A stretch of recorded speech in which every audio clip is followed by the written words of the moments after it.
Anthony, alcoholic. Anthony. So, the non-important bits. I have a sponsor. Hi, sponsor. He's sitting next to me. I have two sponsees. They're in Portland, Oregon. They could not make it because they work at night. They'll hear about it in the morning. I have a sobriety date, which is a little over 10 years ago, February 1st, 2011. I am qualified to sit here because I have a desire to stop drinking. How I drank and why I drank are fairly insignificant, but as we do have some relative newcomers here, it's probably important to talk about what it was like. I am a child of an alcoholic who is one of us and is in these rooms. I always forget how many years, 37, something like that. I don't know. But that didn't make me an alcoholic. I was in the Navy for 8 years. Those stories will be held outside of the meeting. That also did not make me an alcoholic. It certainly didn't hurt. Didn't help either. Very true, very true. What makes me an alcoholic of my type is that I drank and did a shit ton of drugs so that I wouldn't feel. I didn't want to experience emotion. I didn't want to experience feeling. I didn't want to process anything. So I drank and I used drugs as a way to suppress all of my feelings. I do not recommend doing that or attempting that. So after operating that way my entire life, well, at least from the time I was 14 until the time I was into my late 30s, early 40s, I would drink and push people away in my life, but if we were at a bar, I'd be your best friend. I managed to stay employed. I actually did at one time work on Wall Street. I know the hair throws it all off, but I really was. I was a foreign exchange and options trader on Wall Street and very successful in that I was able to stay sober enough, long enough during the day to make enough money so that I wouldn't get fired. But I wasn't successful in my personal life. I was void of any sort of happiness. I relied on my paycheck to get happiness because you would be my friend at the bar because I always had a paycheck and money, and so at least you'd hang out with me then. And then I would go home and it would be just a dark abyss of misery because I didn't like looking at myself in a mirror. But the fucked up thing is every time you wake up, you go and brush your teeth, there you are. So as much as I tried to get away from myself every day, I was there. And it wasn't until I was shown the pleasures of a 5150 in which I was asked to go see somebody. My father was really concerned about my drinking and drugging and drove down from Portland, Oregon to Dublin, California overnight because he was that concerned. And so the doctor asked if I had ever thought about harming myself. And I said, well, yeah, doesn't everyone? Note to self, not the right answer. They then proceeded to ask if I, had weapons. And I'm like, well, yeah, doesn't everyone? Also, note to self, definitely not the right answer. So they stuck a very large man outside a door in a room and placed me in the room. And I thought, oh, okay, maybe the dude's just here to check in on people and he stands out in the hallway. Fucking alcoholics. I got an involuntary stay at the hospital, right? And so I got there and I was shockingly arrogant, self-centered, and didn't think that I belonged there because I wasn't one of the fucking lithium shufflers that I saw there. But in truth, it is exactly what I needed to have. Thorazine too. So this doctor kept trying to get me to say something. And I don't know, I guess sometimes you hit bottom and you give up trying to not give up. And he said, your daughter's less than 2 years old. Is this really how you want to be for the rest of her life? Yeah, let that sink in for a minute. And I cried uncontrollably for 3.5 hours to the point to where they had to sedate me. And my wife was there to witness that. Now, for a normal person who's not an alcoholic or a drug addict, that would have been enough, right? I got home, and for 7 days I didn't drink and I didn't use drugs. And then I was like, fuck, I've got this bag of heroin and these bottles of wine. I should probably just go ahead and go through them, because why waste it, right? I had already spent the money. So I went back at it, and then I tried to kill myself by getting on my motorcycle after drinking and smoking and doing heroin and I don't know, whatever else I could find in the bathroom. And so I got on my motorcycle and proceeded to speed, and then I remembered that after 20 plus years of being on a motorcycle, I know how to stay upright even when I'm fucking hammered, because I've done it before. And so I come back towards home, and I stop at the Burger King parking lot. My motorcycle's still running. I'm crying. I'm sitting kind of like up against a telephone pole, not noticing the two cops that are directly across from me. They're talking to each other, right? Because I can't really fucking see 10 feet in front of me. And they're like, hey, dude, turn your motorcycle off. It's kind of loud. They didn't notice me. They noticed the sound of my motorcycle. And I called my dad and I said, nothing's working anymore. I said, the drugs aren't working. The alcohol's not working. My life isn't working. And he said, I've said this to you once before, and I'm only going to say it once again. Go to a meeting. And he hung up. And I was like, well, what the fuck, man? Like, you're my dad, right? Forgetting that at this point in time, he was thoroughly entrenched in the program and living the program, but not telling me how to live my life, because that wasn't his job. But he was holding a seat for me. He was waiting, right? And so once again, my dad gets in his truck and drives down from Oregon and comes to Dublin, California to make sure that I went to a meeting. And I did. I got up first thing in the morning and I knew where the meetings were, and I went to a meeting and I sat down at the back of the room. And when it came time to introduce myself, I just stood up and said, hi, my name's Anthony and I'm an alcoholic and I don't know what to do. Well, that was the right thing to say, by the way. After the meeting, I was surrounded by people in Alcoholics Anonymous who had had a spiritual awakening as a direct result of the steps of Alcoholics Anonymous, and took me in their care and protected me. And work was like, hey, maybe you need some time off. And so they let me go to an outpatient program and paid for it, which is fucking a miracle, at Kaiser. And so I spent the next 6 months every day, when I wasn't babysitting my daughter, at a meeting, sometimes 4 or 5 times a day. I basically lived at Tri-Valley in Pleasanton, California. And it wasn't to achieve 90 and 90, like that wasn't a goal. It was just to be around people that I understood what they were saying, and they appeared to understand what I was saying without any judgment.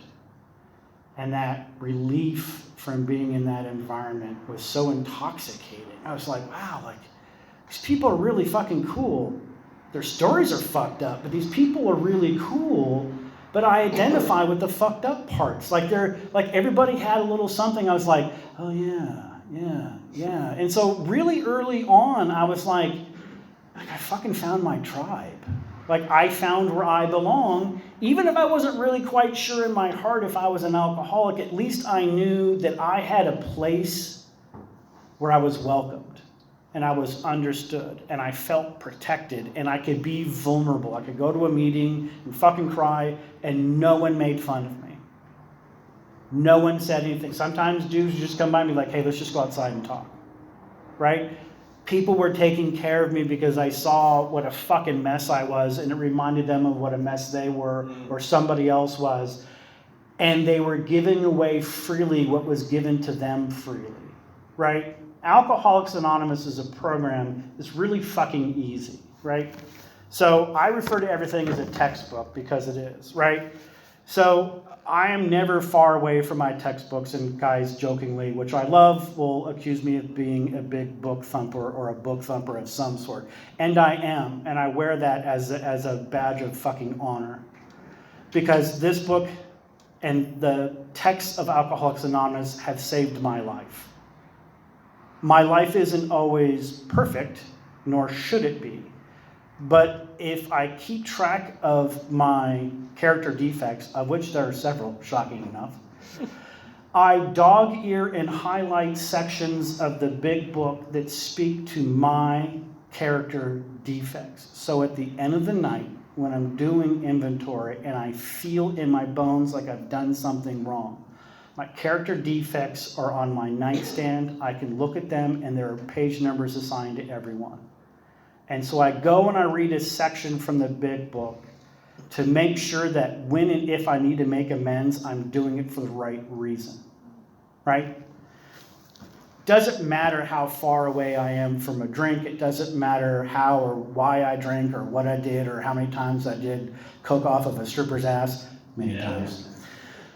What matters is that I understand that I have two jobs as a member of Alcoholics Anonymous. One, I need to give away freely what was given to me, and I need to be the hand of AA always. And two, I need to remember this is not about me. Like, it can't be about Anthony. The minute it becomes about Anthony, all the fucking wheels on the bus come falling off. So, I love reading stuff. So this book is called Daily Reflections. It looks different now. I think it's like a blue cover now. And for today, there's a section on focusing and listening. And I got 7.5 minutes. I'm going to cruise through this. There is a direct linkage among self-examination, meditation, and prayer. Taken separately, these practices can bring much relief and benefit. You'll hear a lot in these rooms of Alcoholics Anonymous about spiritual connection and prayer and all the different prayers, third step prayer, St. Francis prayer, sobriety prayer, right? The Our Father. Yeah, that too, Danny. Here's how I think about praying as an alcoholic, right? And full disclosure, 1, I'm a Jew, and 2, I'm an atheist. So good luck figuring that one out. So at the end of the day, I need to believe in a power greater than myself so that it's not about me, so that I can be good to all of God's children all of the time with zero exception to that rule. And so I need to have a communication with my higher power. Some people say they pray, I just talk, or sometimes I write. And I find that the closer my contact with my higher power is, the easier my life is.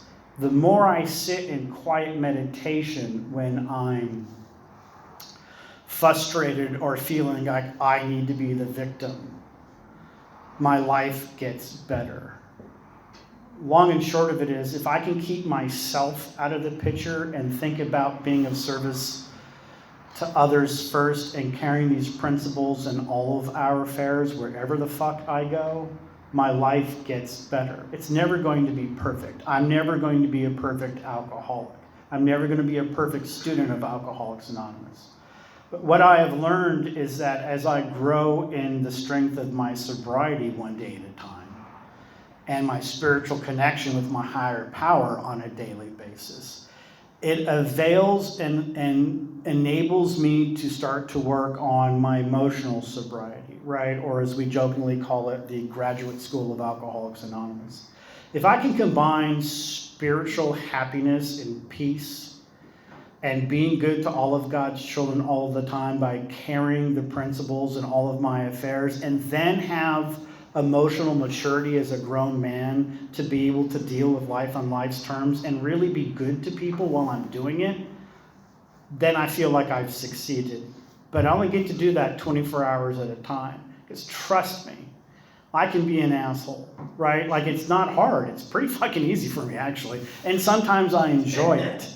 And that's the scary part, right? That's how I know I've inched closer to a drink. When I'm angry and I'm getting pleasure from it, I'm completely disconnected from all of Alcoholics Anonymous. Not just some of it, all of it. Because I've allowed my character defect, one of them, to take over and run the show, which means then it's all about me. And what did I say? If it's all about me, all the fucking wheels on the bus fall off, right? This program is really super simple. First of all, it's fucking free. That's pretty damned amazing, right? Second of all, it only says the only requirement for membership is a desire to stop drinking. That's it. It doesn't matter how many times it takes somebody to get it. As long as they eventually get it, that's my hope for them. I don't want to see any more people die from this disease, but I know it's going to happen. I don't want to lose any more friends from this, but I know it's going to happen. So what is my role in Alcoholics Anonymous?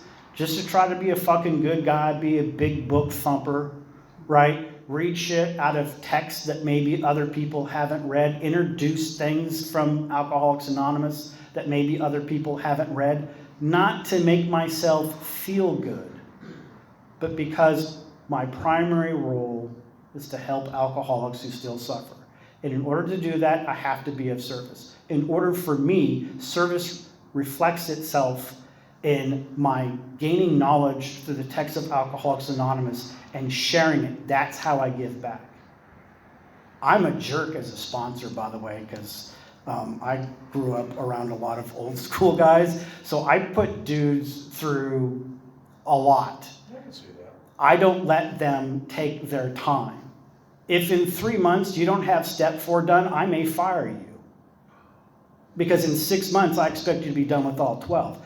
It doesn't work for everybody. That's how I was taken through the program of Alcoholics Anonymous. By an old school, hard-nosed guy that said you have 6 months, and in 6 months you will get to 12. And if you do it the way I did it, you will have a spiritual awakening, and you will be fucking amazed before you're halfway through. And I was like, what the fuck? This guy? Bob is still one of my closest and dearest friends in Alcoholics Anonymous. And I announced in a men's stag meeting at 2.5 years sober with 2 minutes to go that I was completely bullshit and I wasn't working the program. Not a good thing to do at a men's stag meeting with a lot of sobriety.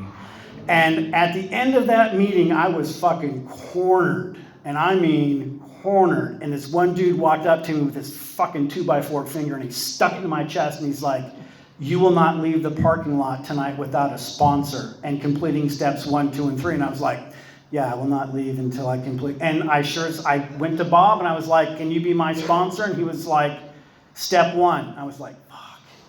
And that's how it was, right? But that's what I needed. I needed that. I needed a dude to fucking beat me into submission. And if I forgot to call him one night after saying that I did say the 3rd step prayer, in which I had to say it again to him, right? I had to go back to 0. I had to do that 30 days in a row. It took me 112 days to get it right because I kept getting in the way. I fucking loved it though. It was a challenge. I'm like, motherfucker, I'm going to get this right. And you know what? That's what I needed. It's not going to work for everybody, but here's what will work for you. If you do the steps in order, if you read the text, if you are of service, your life will get better. It won't always be good, but it will get better. And my hope for everyone in this room, especially the newcomers, the 30, 60 day, was there a 90 day too? Yeah, right? Yeah. I think. Fucking amazing, man. Like, you are the most important people in this room. And you're the reason why I keep coming back. Thanks.